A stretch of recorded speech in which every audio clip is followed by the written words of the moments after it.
오늘은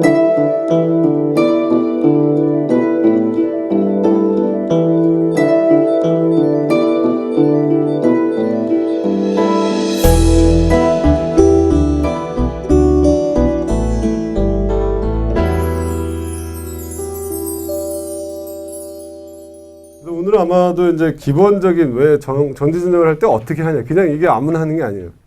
오늘 배우시고 나면은 이제 제대로 하는 건데, 아무나 시키기 때문에 각 공원이라든지 각 지역 주변에서 볼 수 있는 나무들이 상태가 안 좋은 경우들이 굉장히 많아요. 그런 이제 사례도 제가 보여드리고요.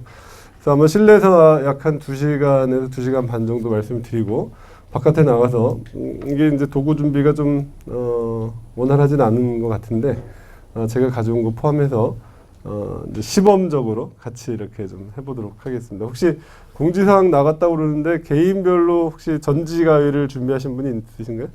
한번 손 들어보시겠어요? 전지가위 한 번만 네, 꺼내보세요. 전지가위 한 번만. 전지가위. 뭐 전지가위만 가져오셨나요? 아니면 톱도 혹시? 톱도 가져오셨습니까? 야, 훌륭하십니다. 네. 네, 좋습니다. 네, 이따가 제가 보여드릴게요. 네. 자, 그러면 이제 시작을 하도록 하겠습니다. 여기 화면이 좀 작지만 교재에 없는 부분도 있어요. 그 화면이 작지만 좀 그래도 이해하시면서 좀 보시도록 하겠습니다. 이게 이제 우리가 나무의 종류로 얘기할 때 얘를 이제 교목이라고 해요. 교목. 키가 큰 나무다, 큰 키나무다 이렇게 얘기하는데 원줄기가 이렇게 하나씩 올라오는 그런 형태를 얘기를 해요. 근데 왜 이 기본 용어를 얘기를 하느냐? 기본적인 상황을 좀 아셔야 얘를 제대로 하실 수가 있어요. 자, 여기가 지면이죠. 지면에서부터 나무 끝까지의 높이, 이걸 뭐라고 부를까요? 네, 수고. 나무의 높이란 뜻이죠. 키라고 생각하시면 돼요. 수고. 그 다음에 여기 가지와 잎이 달려있는 곳을 수관이라고 합니다. 수관. 나무의 모자라는 뜻이야. 그래서 모자라는 뜻이고. 발음이 비슷한데 여기 요 원 줄기, 나무의 줄기를 뭐라고 그래요? 수간 이렇게 얘기합니다. 수간, 줄기간자. 이게 대부분 다 한자 말입니다. 줄기간자. 근데 우리가 이제 좀 뭔가 공부를 하고 전문가가 된다는 얘기는 그런 통일된 용어를 제대로 사용하는 것도 전문가이기도 해요. 네. 자, 그 다음에 이제 또 중요한 게 하나 있습니다. 그럼 요게 뭐라고 했어요? 수관이라고 했죠. 그러면 이 수관의 폭, 요거를 수관폭. 이 수관폭이 의미가 커요. 이따가 나무를 관리할 때 이 수관폭이 어떻게 의미를 갖는지 한번 잘 기억을 해보세요. 자, 그 다음에 이제 요게 뭐라 그랬죠? 요게 수간, 줄기간자. 예, 나무의 그 크기를 표현할 때 이 나무의 높이 수고 이런 것도 있고 그 다음에 뭐 수관폭도 표현합니다. 그 다음에 여기서 중요한 게 하나 있어요. 뭐냐면 흉고직경이라고 합니다. 흉고직경, 흉고. 이게 한자 말이니까 흉, 가슴 흉, 고, 높이죠. 가슴 높이에서의 직경, 나무의 지름을 얘기를 합니다. 흉고직경, 예, 흉고직경. 제가 가슴 높이가 어느 정도 돼 보이나요? 네, 제가 지면에서부터 여기까지 높이가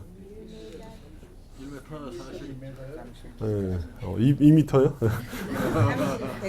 네. 이게 이제 우리는 120cm를 기준으로 해요. 예, 저는 아마 120cm 좀 더 넘을 것 같긴 한데 저긴 정해져 있어요. 어디에서 지면에서부터 120cm 높이에서의 나무의 지름, 이걸 흉고직경이라고 그래요. 그 다음에 여기는 표기가 안 돼 있는데 하나가 더 있습니다. 근원경이라는 게 있어요. 근원경 무슨 뜻일까요? 근원. 뿌리 근방에서의 지름이라는 뜻이에요. 지면에서 10cm 높이에서 지름이라고 생각을 하시면 돼요. 그럼 일반적으로 근원경이 클까요? 흉고직경이 클까요? 근원경이 크겠죠, 그죠? 네, 그래서 일반 산림수목의 경우에는 흉고직경으로 표현하는 경우가 많고요. 조경수목의 경우에는 근원경으로 규격을 표시하는 경우가 많아요. 왜 그럴까요? 예. 예, 좀 부정적으로 생각하면 예, 조금이라도 크게 보이려고 아마 그런 의도가 충분히 있는 것 같습니다. 특히나 이제 좀 가격이 비싼 나무들은 근원경으로 표시하는 경우들이 많아요. 예, 뭐 참고로 말씀 기억하시면 되겠고요. 중요한 게 하나 있는데 여기 보면은 뭐가 있죠? 혹시 글씨가 잘 안 보이시죠? 예, 지하고 이렇게 써 있습니다. 지하고 무슨 뜻일까요? 지하고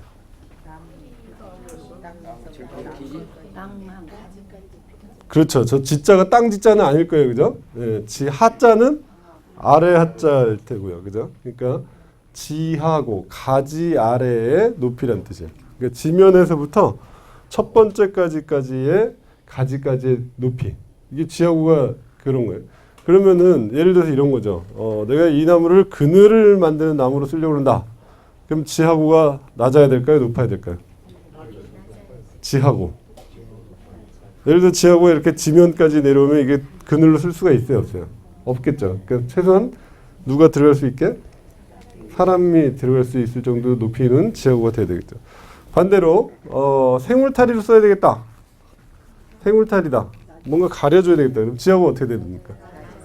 네, 낮아져야 되겠죠. 네, 이런 거예요. 근데 왜 지하고가 저게 높게 낮고 뭐 이게 뭐냐면은 나무의 생장 때문에 그래요. 제가 질문을 하나 드리겠습니다. 제가 지금 팔 높이가 여기쯤 있죠. 제 팔, 저예요. 제가 만약에 지금보다 훨씬 젊었을 때, 지금도 젊지만 훨씬 어렸을 때, 한 제가 5살 때라고 하겠습니다. 그럼 5살 때면 제 팔 높이가 여기보다 지금 어떨까요? 훨씬 낮에 있겠죠. 낮죠. 근데 제가 자라면서 팔이 어떻게 됐어요? 같이 올라왔죠. 이렇게 같이 올라왔어요. 그러면 제가 이번에는 나무라고 한번 생각을 해보겠습니다. 이게 나무를 잘 이해하시는 첫 번째 단계예요. 자, 여기 이제 나무가 한 그루 있습니다. 이게 몇 살짜리 나무? 5살짜리 나무. 여기에 가지가 하나 있었어요. 가지가 하나 있었는데 이 나무가 30살로 제 나이 비슷하게 30살로 이렇게 컸다. 그러면 이 가지는 어디로 갔을까요? 없어졌을 것 같아요. 예. 부러뜨리셨어요. 자, 선택형으로 드릴게요. 고민 안 하시게. 자, 저는 아까 어떻게 됐습니까? 제 팔은 제가 크면서 이 팔 자체가 이렇게 같이 쫓아 올라왔죠. 예, 나무는 어떨까? 고민해봐야 돼요. 그 자리에 그대로 있다. 1번. 아니다. 좀 이렇게 올라간다. 2번. 1번과 2번. 저처럼 이렇게 쫓아 올라왔다. 이게 2번이에요. 그 자리에 있다. 1번. 이거 왜 알아야 되는지가 이게 이제 문제예요. 이게 식물생리 부분을 제가 한 걸로 알고 있기 때문에 다 아실 것 같은데 안 자르고 그대로 뒀다. 답은? 자, 1번이라고 생각하시는 분 손 들어보세요. 1번. 네. 아니다. 2번이다. 네. 그쵸. 이게 세상을 이제 오래 사셔가지고 다들 질문의 의도를 아셔요. 네. 답은 뭐예요? 1번이에요. 그 자리에 있어요. 네. 그러니까 한 번 형성된 가지는 자리가 바뀌지 않는다는 거예요. 이 얘기는 다시 무슨 얘기냐면 바꿔서 얘기를 하면 얘를 만약에 잘라내면 이 자리에 같은 모양과 같은 크기의 나무 가지를 얻을 수가 없다라는 뜻이에요.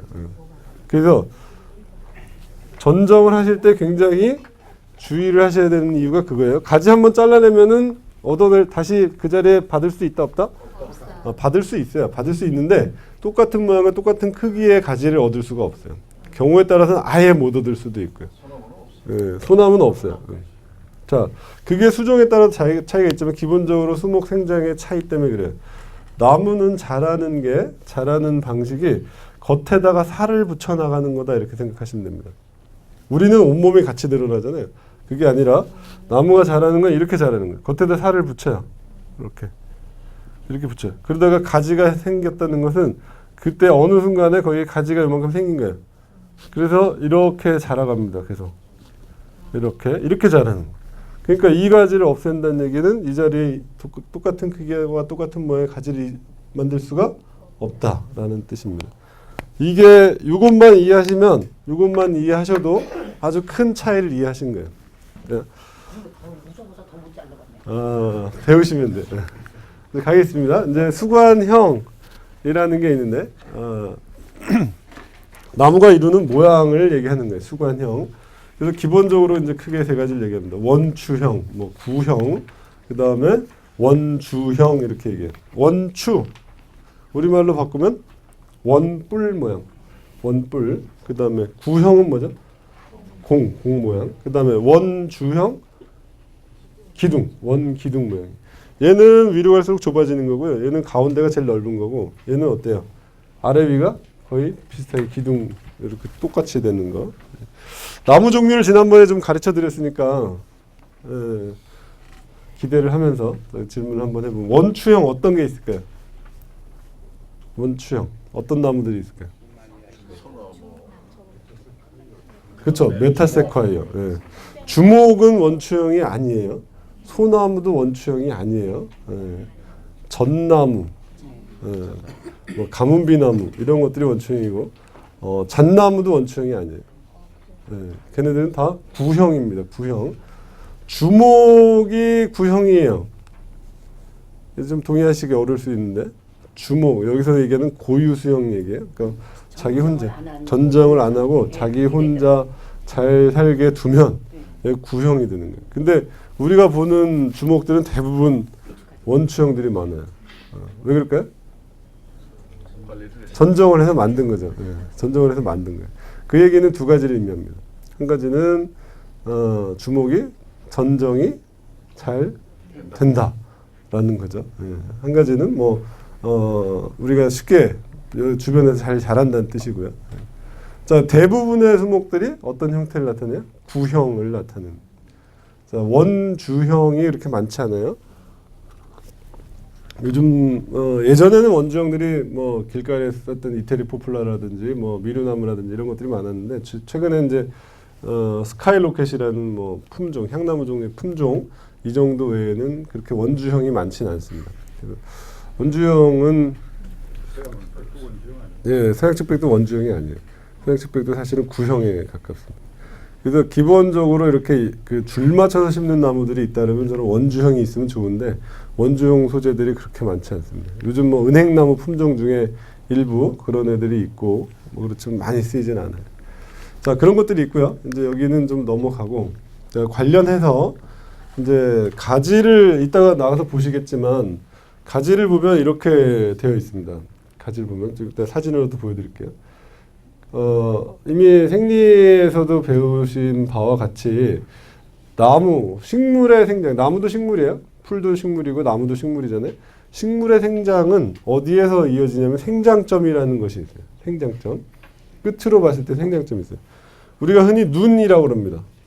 들어보셨죠? 눈. 그 한자 말로는 뭐라 그래요? 그죠? 그래서 끝에 있으면 무슨 정화. 정화. 옆에 있으면 치가. 이렇게 얘기하는. 그 다음에 여기 또 있는데 액아라고 합니다. 액아. 저 액자가 무슨 액자일까요? 겨드랑이 액자입니다. 그래서 저기 잎과 가지가 이루는 여기 이렇게 겨드랑이 모양에 생기는 눈을 액아라고 그래요.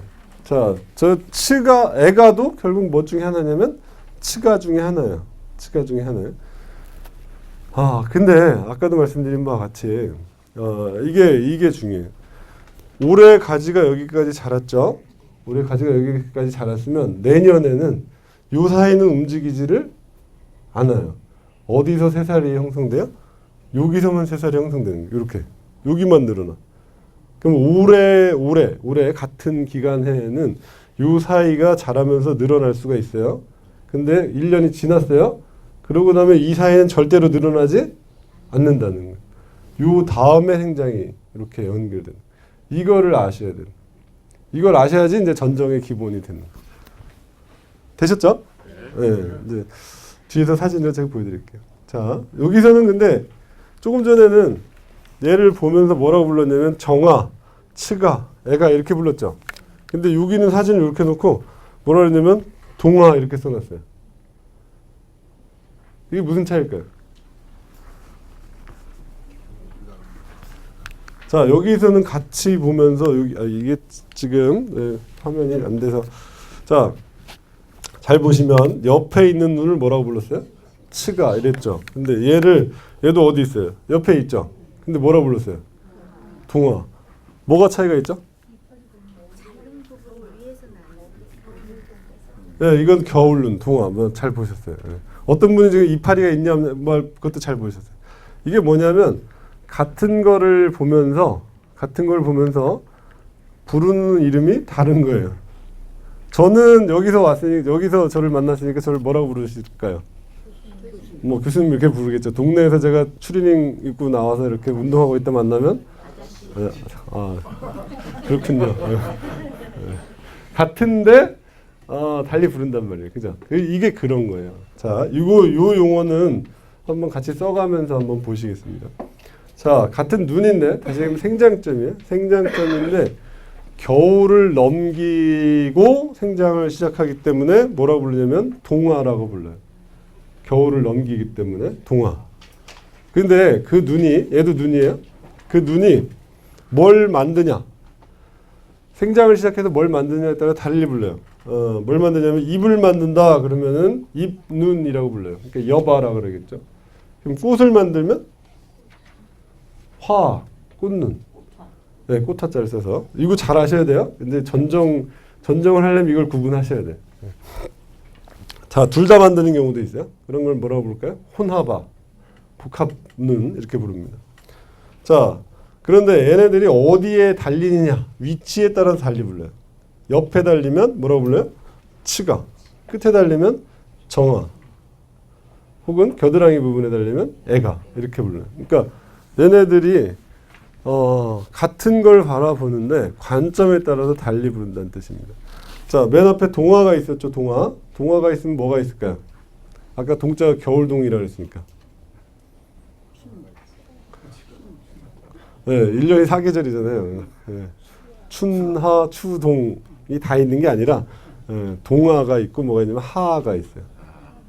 동화와 하. 그러니까 동화는 어디를 넘긴다 그랬어요? 겨울을 넘기고서 생장을 시작하는데 하는 만들어진 다음에 바로 생장을 시작을 해요. 그 해 같은 생장 기간에. 그렇다는 얘기는 잘 생각을 해보세요. 자, 동화는 이런 거죠. 1년이 있으면 이게 1년이에요. 그 다음 해가 있죠. 그럼 동화라는 거는 여기가 겨울이 되겠죠. 겨울을 넘겨야 되니까 자, 눈이 만들어져서 겨울을 지낸 다음에 그 다음에 생장을 시작하는 거예요. 자, 이게 동화예요. 하는 어떻게 되는 거죠? 만들어져서 바로 시작을 하는 거예요. 겨울 넘겨야 하는 게. 네. 이게 동화, 이게 하예요. 그렇다면 어떤 나무는 동화만 있고 어떤 나무는 동화와 하가 같이 있는 경우들이 있어요. 그럼 생장량이 어떻게 되냐면 달라집니다. 잘 보세요. 동화는 자, 어떤 애는 동화가 같이 있어. 동화가 같이 있는 거예요. 그러면 동화만 있는 애의 경우는 이 동화가 생장이 끝나면 생장을 더 이상 해요, 안 해요? 안 해요. 다음에 눈을 만들어서 다음 해에 생장을 이어가는 거예요. 근데 동화도 있고 하도 있는 경우에는 동화가 생장을 하죠. 그 다음에 동화가 생장을 하고 난 다음에 동시에 또 이제 그때 뭐가 만들어져요? 하가 만들어져요. 그래서 또 생장을 해. 또 하가 만들어서 또 생장을 해. 생장을 같은 해에 반복을 하다가 다시 동화가 만들어져서 겨울을 넘기고 다음에 생장을 하고. 그럼 생장량이 누가 훨씬 많아져요? 하가 같이 있는 애가 생장량이 훨씬 많아지죠. 자, 이런 경우에는 그러면 내가 어떤 나무의 수형을 이렇게 잘 유지하려고 한다. 그럼 동화만 있는 경우에는 전정을 예를 들어서 1년에 한 번만 해도 되겠지만 하가 같이 있는 애는 어떻게 됐어요? 여러 번 해야 되는 거예요. 여러 번. 그럼 매실나무는 동화네요? 매실나무는 동화만 있는 경우에요. 그렇죠. 그러니까 그런 거를 좀 이해를 하셔야 된다. 나무 종류별로. 그러면 예를 들어 주목의 경우가 그래요. 주목의 경우가 생장을 계속해서 반복을 해요. 그러니까 얘를 생울타리로 쓰거나 전정을 잘 할 수 있는 이유가 그런 겁니다. 전정을 한다는 것은 결국 나무에 상처를 주는 거거든요. 상처를 주고 나도 하가 다시 잘 형성이 되기 때문에 회복이 빨라지는 거예요. 예. 그러니까 전정을 여러 번 해도 문제가 없고 모양을 유지할 수가 있다. 자, 이게 굉장히 중요한 관점입니다. 자, 같은 눈인데 다시 한번 할게요. 같은 눈인데 어떻게 무엇을 바라보느냐에 따라 달리 부른다 이겁니다. 이해가 되시죠? 자, 뭐가 있어요? 동화가 있고 하가 있고 그 다음에 여바가 있고 화가 있고 혼화바가 있고 혹은 애가 뭐 이건 여기서부터 가는 게 좋아요. 정화, 치가, 애가 이런 것들이 있습니다. 자, 그러면 제가 바로 이제 그러면 이제 배웠으니까 바로 한번 실습을 해봐야죠. 예.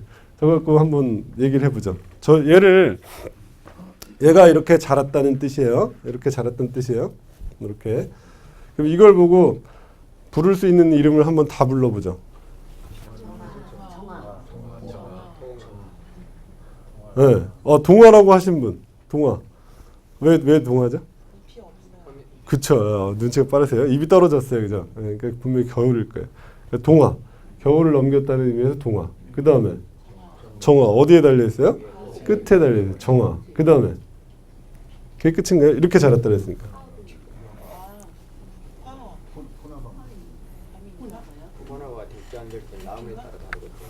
아니 이게 지금 자란 거예요.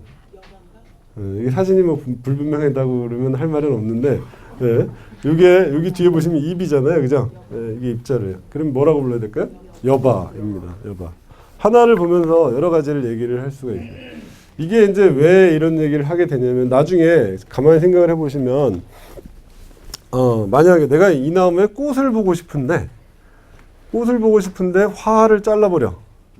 그럼 꽃수가 어떻게 됩니까? 줄어들겠죠, 그죠? 예, 줄어들거나 못 보거나 이런 일들이 사실은 비일비재했어요. 뭐 지금도 그래요. 지금도 그러는 경우들이 많습니다. 예, 제가 이따 사례를 말씀드릴게요. 예, 이제 구조로 가겠습니다. 구조를 조금 이해하셔야 되기 때문에 이 부분은 뭐 생리학에서 하셨겠지만 그래도 전정에 꼭 필요한 부분이라서 오늘 나무니까 이제 풀 빼고요. 나무 얘기를 바로 하겠습니다. 그래도 이걸 이해하셔야 돼요. 자, 여기 그림이 뭐 영어가 써있다고 해서 부담스러우실 건 아니고요.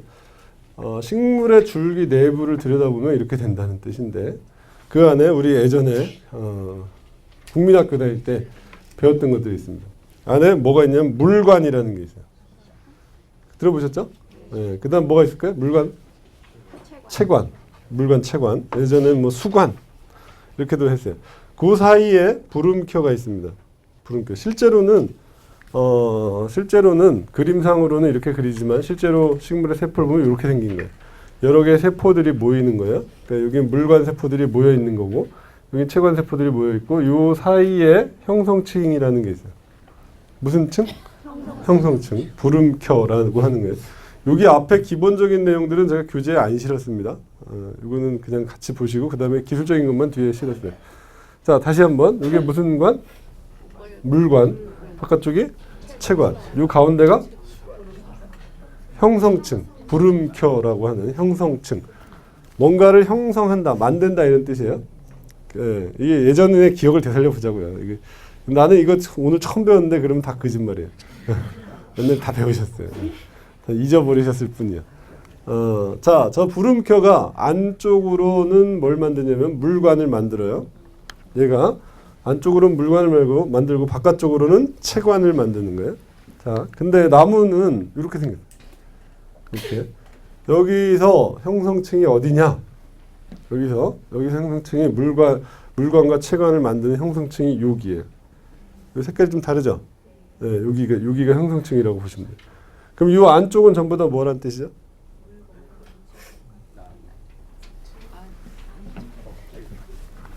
제가 너무 짧은 시간에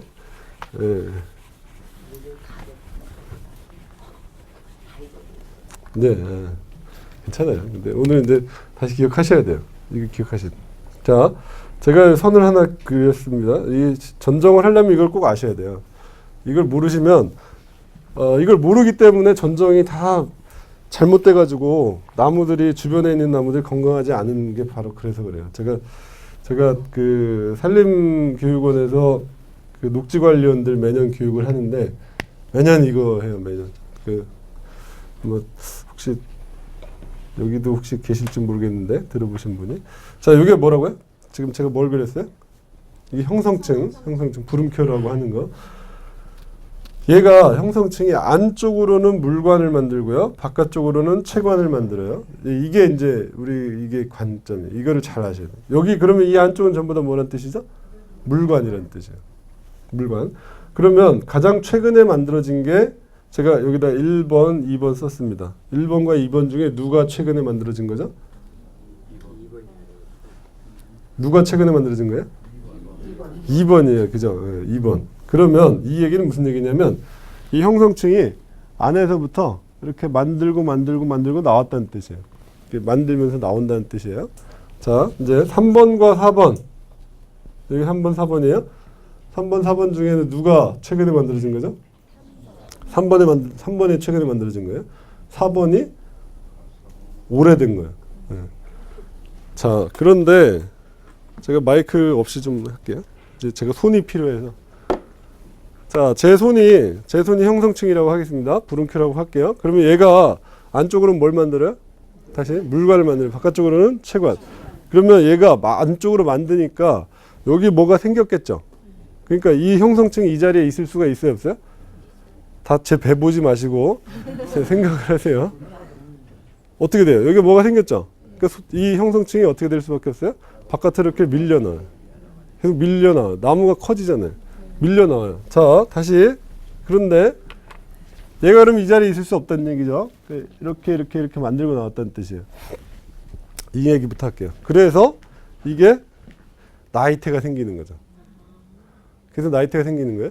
왜냐면 옛날에 요만큼 만든 거죠. 봄, 여름, 가을 만들고 겨울엔 만들 수 있어요, 없어요?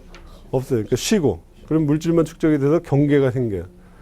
그 다음에 다시 봄, 여름, 가을 만들고 이렇게 됐죠. 그래서 이게 그래서 나이테라고 하는 거예요. 이게 1년 중에 나무를 만드는 그게 전부 다 물관이라는 뜻이에요. 그러면 이 바깥에는 어떻게 됐을까요? 바깥에 거는 누가 오래됐다고요? 그러면 안에서 이렇게 부풀어 올라오고 있죠. 그러면 얘가 늘어날 수가 있어요, 없어요? 없어요. 그러니까 어떻게 됩니까? 터지는 거예요. 이렇게 찢어지는. 그래서 찢어지는 거예요. 그럼 더 오래되면 어떻게 될까요? 더 찢어지다 보니까 껍질 자체가 어떻게 돼요? 자기 스스로 떨어져 나가요. 그래서 자연적으로 나무 껍질들이 떨어져 나가는 이유가 그래요. 처음에는 찢어지고 그러면 어느 정도 이상 나무 껍질이 두꺼워지고 나면 더 이상은 두꺼워지지 않는다고 얘기할 수도 있어요. 자연적으로 떨어져 나가기 때문에. 그러면 우리가 이 형성층의 위치가 되게 중요한 걸 아셨죠? 그럼 이 형성층은 어디에 있냐 실질적으로 봤을 때 나무의 껍질을 싹 벗기면 나무의 껍질을 벗기면 형성층까지 떨어져 나온 거라고 보시면 돼요. 그러니까 나무의 껍질을 확 벗기잖아요. 그럼 형성층까지 벗겨져 나온 거라고 보시면 돼요. 그러면 형성층이 벗겨졌다는 얘기는 새살을 만들 수가 있어요, 없어요? 없어요. 없기 때문에 그 부분부터 썩게 되는 거예요. 그래서 나무는 뭐가 닫히면 안 돼? 껍질이 닫히면 안 돼. 그래서 주변에 보면 이런 분들이 있어요. 제가 분당에 사는데 예전에 제가 분당 살던 데가 서현동이라는 곳이 있는데 우리나라에서 처음으로 상수리 나무를 가로수로 쓴 곳이에요. 우리나라 최초로. 이제 뭐 이거는 뭐 어른들이 모르니까 그 뭐 당연히 이해를 하고 넘어가긴 하지만 너무 안타까운 거죠.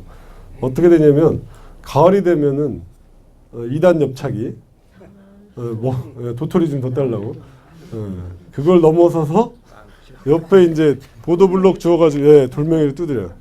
그럼 뭐가 다 찢어지는 거예요. 나무 껍질에서 형성층까지 다 찢어지는 거예요. 그래서 얘는 상처를 하도 많이 받으니까 사람 가슴 높이만 눈 높이만큼 되는 데에서 이렇게 두툼해져요. 상처를 하도 받아가지고. 그래서 죽는 거죠. 제가 여기는 그런 분들이 없으실 것 같아서 제가 그럼 맘 놓고 말씀을 드리는데 나무를 소리 소문 없이 죽이고 싶어요. 네, 안 할래요. 이거 가면 바로 하실 것 같아요. 굉장히 위험했어요. 눈치는 다 아시겠죠? 어떻게 하면 돼요? 껍질을 어떻게? 네. 자, 그런 겁니다.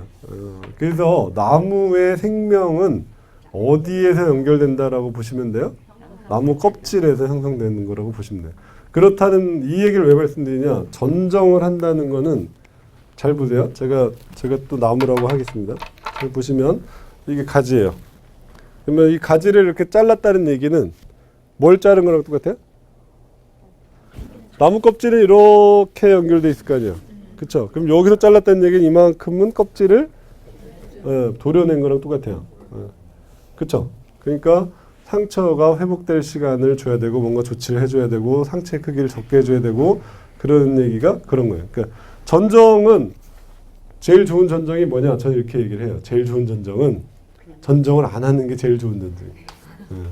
그렇게 잘할 수 있는 환경을 만들어주는 게. 그렇지만 이제 우리가 도시에서 나무를 키우다 보면 그렇지 못한 경우들이 많죠. 그래서 전정을 합니다. 그렇지만 구조를 아셔야 돼요. 자, 정리를 해보면 이렇습니다. 여기에 아주 얇은 막으로 뭐가 존재해요? 형성층이 있어요. 그 바깥에가 이제 채관, 나무에서는 사부 이렇게 보통 얘기를 합니다. 사부. 그다음에 안쪽으로가 물관, 목부 이렇게 얘기를 해요. 목부와 사부. 그런데 이 층은 그렇게 두껍지 않다는 거예요. 실제로 한번 보여드릴게요. 자, 여기 나무를 잘랐어요. 나무를 잘라서 나무 껍질이 어디쯤 있나 보세요. 사진에서.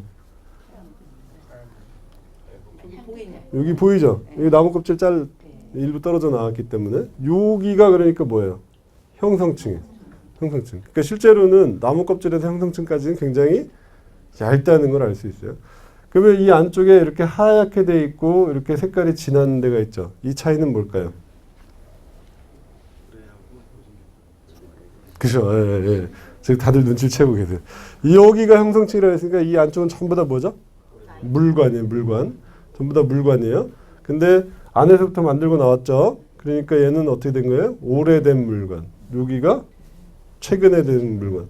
요거를 이렇게 이것도 다 물관이에요. 이거 다 물관인데 얘는 만든 지가 어떻게 됐다고요? 오래됐어요. 그래서 자꾸 물질이 쌓이고 축적이 되니까 색깔이 변해갑니다. 더군다나 오래되다 보니까 뭐가 없어져요? 기능이 없어져요. 그래서 여기 물관 기능을 잘 못하는 거예요. 그래서 여기를 뭐라고 부르냐면 깊은 데 있다 그래서 심재. 여기를 뭐라고 불러요? 변재. 실질적으로 지금도 왕성하게 물관의 역할을 하는 곳은 어디? 변재 부분이에요. 그러면 제가 나무에다가 주사를 놔줘야 되겠다. 그럴 경우도 있겠죠. 그럼 주사 바늘을 넣어야 돼요. 주사 바늘 넣는데 어디까지만 꽂아야 될까요? 여기 가서 주사 바늘이 있어봤자 소용이 없죠. 여기서 잘 물관의 기능을 잘 못하기 때문에 물론 퍼져나가긴 퍼져나가요. 그렇지만 왕성하게 퍼져나가진 않는다는 거죠. 그 변재 부분에 바늘이 있어야 되는 이유가 그런 거예요. 이게 이제 나무를 다루는 게 굉장히 전문적인 일이라는 거예요. 그러니까 대충 하면 안 돼요. 여러분들 이제 다 해보시려고 이 자리에 오신 거고 이미 하고 계신 분도 계시겠지만 좀 더 공부를 해가시면 하면 좋겠다. 자, 이 변재와 심재, 심재와 변재의 비율은 나무의 종류마다 다 어때요? 다 달라요. 이게 이제 주목이에요. 이 사진 주목인데 주목의 경우는 변재 비율이 굉장히 낮은 작은 걸로 특이한 점이 있습니다. 주목이라고 부르는 이유는 바로 이 심재가 이렇게 붉은색을 나타내기 때문에 주목이라고 부르는 거예요. 이 심재 색깔 때문에. 자, 여기 보이시죠? 얼마 안 되죠, 그죠? 그럴 수도 있어요. 일반적으로 빨리 자라는 나무들이 그 변재 비율이 높아요. 근데 꼭 그렇지는 않고요. 일반적으로 그렇습니다. 자, 심재와 변재까지 말씀드렸고, 이제 뭐 절대 잊어버리시면 안 되는 게 뭐예요? 나무의 껍질. 나무는 껍질을 다치면 안 된다. 제가 제일 싫어하는 사람들이 이런 사람들이에요. 제가 식물원에 오는데 식물원에 오면은 주차장 부근에 보셔서 아시죠? 나무들이 있거든요. 거기다가 후면 주차하시는 분들. 이게 아파트나 공원이나 인데 다 가면 화단이 있잖아요. 거기에 다 뭐라고 써 있냐면 전면 주차 이렇게 써 있어요. 그게 이유가 다 있습니다. 왜 전면 주차라고 돼 있죠?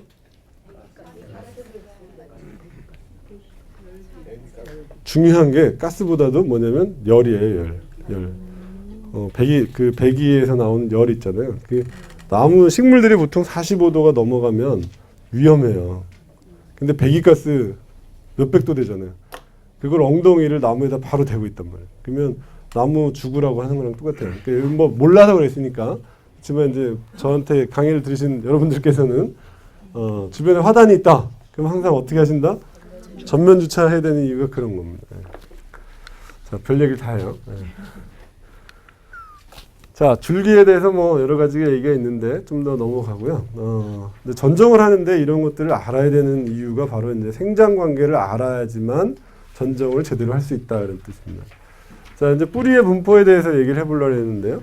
이것도 전정하고 굉장히 중요합니다. 전정하고 관계가 있어요. 자, 이만큼을 아까 뭐라 그랬죠? 여기를 뭐라 그랬어요? 수관 그랬죠? 그러면 이거 수관의 폭, 수관폭 이렇게 되죠. 그러면 나무가 자라는데 이게 초본 식물도 마찬가지입니다. 풀도 마찬가지인데 기본적으로 식물이 자랄 때 수관이 이렇게 여기까지 퍼져 있다. 그러면은 뿌리도 그만큼 자라고 있다 이렇게 생각하시면 돼요. 뿌리도 거기까지는 자라고 있다. 이게 옮겨 심은 거냐 한 자리에서 오래 사느냐에 따라서 좀 다르긴 하지만 비율은 일반적으로는 식물은 지상부와 지하부의 균형을 맞추면서 자라는 게 일반적입니다. 균형. 그러니까 지상부가 1이면 지하부도 1만큼 자라는 거예요. 균형을 맞춰요. 그런데 이게 자라는데 깊이도 들어가지만 주로 옆으로 퍼져나가요. 그 뿌리가 하는 일이 뭐죠? 뿌리가 왜 있어요? 그렇죠. 양분 흡수, 그러니까 무기양분이죠. 무기양분 흡수도 하고 또 물도 흡수해야 되고, 네, 지탱하는 역할도 하고 이런 역할을 하잖아요, 그죠? 당연히 지탱하기 때문에 깊이도 들어갑니다. 그런데 조금 전에 얘기한 흡수의 기능을 담당하는 뿌리들은 일반적으로 지표면에서부터 지표면 부근에 있다고 생각하시면 돼요. 지표면에서 한 30cm 이내에 다 있어요. 그 중에서도 한 20cm 내에 있는 뿌리들이 가장 왕성한 흡수의 역할을 합니다. 그러면 여기서 흡수라는 거는 숨쉬기도 포함돼요. 뿌리가 숨도 쉬어야 되거든요. 네. 그러면 여기다가 예를 들어서 내가 흙을 이만큼 덮어줬어. 좋을까 안 좋을까요? 안 좋아요. 네. 갑자기 흙을 많이 덮어주면 두꺼운 이불 덮어주는 거랑 똑같아요. 여름에 더워 죽겠는데 네? 겨울 이불 덮어주는 거랑 똑같아요. 그러면 서서히 얘가 어떻게 돼요? 죽어가게 돼요. 당장은 안 죽어요. 근데 그게 시간이 지속될수록 뭐 2, 3년 이 정도 걸리죠. 큰 나무들이 우리나라에 있는 큰 나무들이 죽는 원인 중에 대부분이 뭐예요? 네, 이거 흙 덮어줘서 그래요. 그 뭐 몇백 년 된 나무들 있잖아요. 2, 300년 된 나무들이 죽는 이유들이 대부분 흙 덮어줘서 그래요. 혹은 흙을 덮거나 뭘 하냐면은 여기다 석축을 따요. 그래서 못 나가. 혹은 여기다가 이제 여기는 안 싸주고 여기다 이렇게 싸서 이렇게 높여줘. 그렇게 되면 여기가 숨을 못 쉬죠. 그 물은 여기로 모여요. 그렇게 되니까 여기는 물이 너무 많아서 과습해서 죽어요. 네, 이런 경우들이 많습니다. 그래서 이 뿌리의 관계를 제가 전정해서 말씀드리는 이유는 이제 지금 말씀드리려고 하는데, 자, 지상부와 지하부의 균형이 맞아야 된다 그랬죠, 그죠? 그럼 나무를 옮겨 심으면 나무를 옮겨 심을 때 어떤 일이 벌어지죠? 나무를 옮겨 심으면 뿌리를 잘라내죠. 그만큼 비율이 줄었어요. 공급이 줄죠. 그러면 먹고 살기가 어려워져요. 반대로. 그럼 어디도 줄여야 돼요? 위에도 줄여야 돼요. 위에 양도 어느 일정 비율을 줄여줘야 됩니다. 반대로 반대 경우도 이제 성립이 되는데 반대 경우는 잘 안 합니다. 반대 경우는 안 하는 게 더 나을 수도 있기 때문에 위를 자르면 원칙적으로는 뿌리도 좀 줄여주는 게 필요해요. 왜냐하면 얘가 공급하는 게 다르죠. 얘는 광합성을 해서 공급하잖아요, 그죠? 그렇지만 이제 지상부를 줄였다 해서 지하부를 반드시 줄여야 될 필요는 없습니다. 그렇지만 반대로 어디를 줄였을 때는 지하부를 줄였을 때는 반드시 지상부도 줄여야 됩니다. 가지의 수입이 줄면 지출도 줄여야 되겠죠. 네, 그거랑 똑같아요. 자, 어디에 분포하는지, 뿌리가 어디에 분포하는지 아주 중요하고요. 뿌리의 생장도 똑같아요. 아까 가지가 위에서 끝으로 새 삶이 형성된다 그랬잖아요. 뿌리도 마찬가지예요. 뿌리도 새로운 생장이 이 끝에서 연결돼요. 이렇게. 그리고 가장 최근에 형성된 뿌리들이 흡수 기능을 다 하는 거예요. 그걸 뭐라 그러냐면 보통은 세근 이렇게 얘기합니다. 세근. 아주 미세한 뿌리란 뜻이죠. 이 세근들은 그러면 당연히 여기서부터 먼 곳에 있어요? 가까운 곳에 있어요? 먼 곳에 있죠. 근데 우리는 본능적으로 물을 주려고 그럴 때도 여기 있으면 어디다 가죠? 여기다 주죠. 의미가 있습니까, 없습니까? 이거 저 식재 하셨죠? 식재 배우셨죠? 네, 식재하면서 관서도 배우셨을 텐데 여기다 줘봐야 의미가 없어요. 어디다 줘야 돼요? 바깥쪽으로 줘야 돼요. 바깥쪽으로. 그런데 이제 우리가 이게 어디까지 있는지 명확히 모르는 경우 많죠. 보통은 수간폭 바깥에까지 있다라고 하지만 옮겨 심은 나무의 경우는 그렇지 않을 수도 있죠. 그래서 이 위치를 찾는데 그 위치를 찾을 때 보통은 여기까지를 3등분합니다. 요거를 3등분하면 하나, 둘, 셋 되죠? 그 중에서 일반적으로 실패하지 않는 경우는 요 가운데 토막에다가 주면 비료 줄 때 마찬가지겠죠? 예. 물 줄 때 마찬가지고. 그러니까 여기다가 뭐 아무리 많이 해봐야 의미가 없습니다. 자, 바깥에 있기 때문에.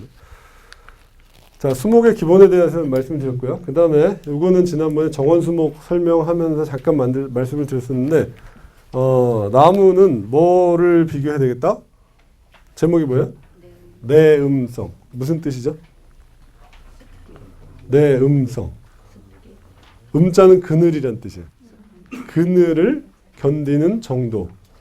이렇게 생각하시면 돼요. 나무는 어느 정도 아주 어렸을 때를 제외하고 좀 자라고 나면 전부 다 어떤 환경을 좋아하냐면 빛이 많은 환경을 좋아해요. 빛이 많은 환경. 그래서 반대로 그늘에서 잘 견디느냐 못 견디냐로 구분을 하게 됩니다. 나무를. 그래서 그늘에서 잘 견딘다. 그럼 뭐가 되죠? 여기 뭐 글씨 잘 안 보입니다. 음수라고 해요. 음수. 반대로 그늘에서 못 견딘다? 양수. 이렇게 되는 거예요. 음수와 양수. 그렇다는 얘기는 이게 그 식재에서는 어떤 환경에다가 나무를 심어야 되냐 이런 얘기가 되겠지만 전정에서는 또 다른 관점이 있을 수 있어요. 잘 생각해 보세요. 양수는 그늘에서 못 견디는 거라 했죠. 그러니까 가지가 이렇게 서로 겹치면 아래가지가 어떻게 돼요? 그늘에 들어가니까 얘가 시름시름 상태가 안 좋아집니다. 그러니까 양수의 경우는 가지들이 서로 겹치지 않도록 전정을 해주는 게 좋겠다 그런 얘기입니다. 음수의 경우는 어때요? 음수의 경우는 잘 견디죠. 그러니까 일반적으로 음수인 경우 나무들은 전정을 별로 안 해도 돼요. 안 해도 큰 문제가 없어요. 극단적인 예로 양수 중에 이제 가장 극단적인 거를 극양수 이렇게 얘기해요. 극양수. 근데 소나무 같은 경우가 이제 양수거든요. 근데 소나무 종류 중에서도 우리가 가장 좀 고가에 거래되는 것 중에 하나가 반송이라는 소나무입니다.